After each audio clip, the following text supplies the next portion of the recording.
Alors, mon livre est un livre laïque, féministe et antiraciste. Et donc, en tant que laïque, j'estime qu'il est important qu'il y ait des espaces qui soient préservés du religieux, c'est-à-dire dans lesquels on n'apparaît pas en tant que membre d'une confession particulière, mais simplement en tant que citoyen, en tant que représentant de l'État, par exemple.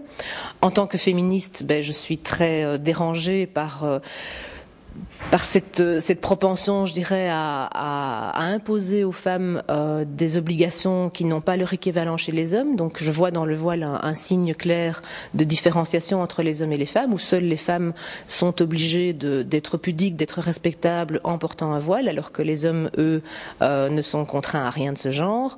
Et en tant qu'antiraciste, disons que je suis très frappée de voir à quel point ces dernières années on a tendance à accuser de racisme des gens qui tiennent des discours laïques et féministes comme le mien, parce que je pense qu'on mélange tout. Je pense que vraiment on peut tout à fait être antiraciste comme je le suis et en même temps justement au nom de l'intégration, au nom du vivre ensemble, plaider pour que les gens affichent moins leurs convictions dans certains espaces pour qu'on puisse simplement arriver à vivre en harmonie. Moi, je vois vraiment un fondement antiraciste dans mon combat.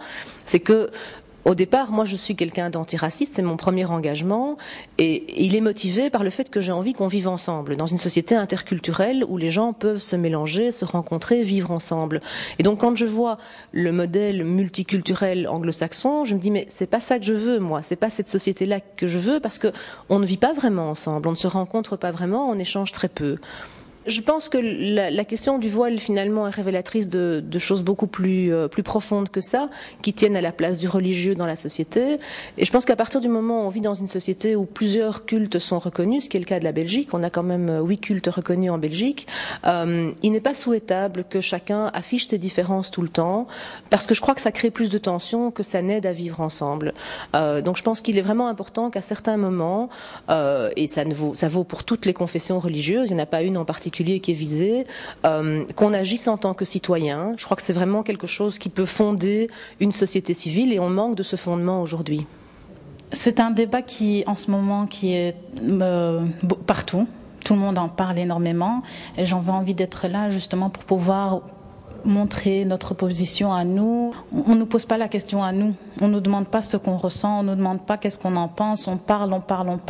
On pose la question aux personnes qui, eux, sont avec eux. Donc, c'est toujours un débat entre les personnes d'accord. Il y a tellement de choses qu'elle a dit sur lesquelles je ne suis pas d'accord, sur le fait qu'il y a toujours un barbu derrière une femme voilée. Il y a des convertis qui se convertissent à l'islam et qui décident de porter le voile.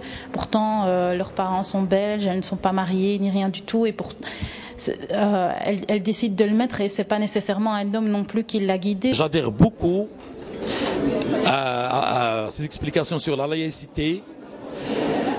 J'aime beaucoup que j'aurai dans mon pays un parti politique ou bien un groupe de personnes qui peuvent défendre la laïcité et le dire clairement. Faire une différence entre la religion et la politique. Mais ce que j'ai remarqué, la chance que vous avez en Belgique, c'est d'avoir une monarchie qui laisse la liberté de choix au peuple ailleurs. Une monarchie à part et une religion à part d'autre part. Donc la laïcité selon Nadia, c'est pas l'athéisme, être athée. La laïcité aussi, c'est la façon d'être, de vouloir être loin de tout ce qui est croyance. Le risque de la croyance vraiment et des signes de croyance, ou bien des signes religieux, c'est ce qu'on appelle, ce que je peux nommer moi-même, les déchirures de groupe ou là des déchirures groupales.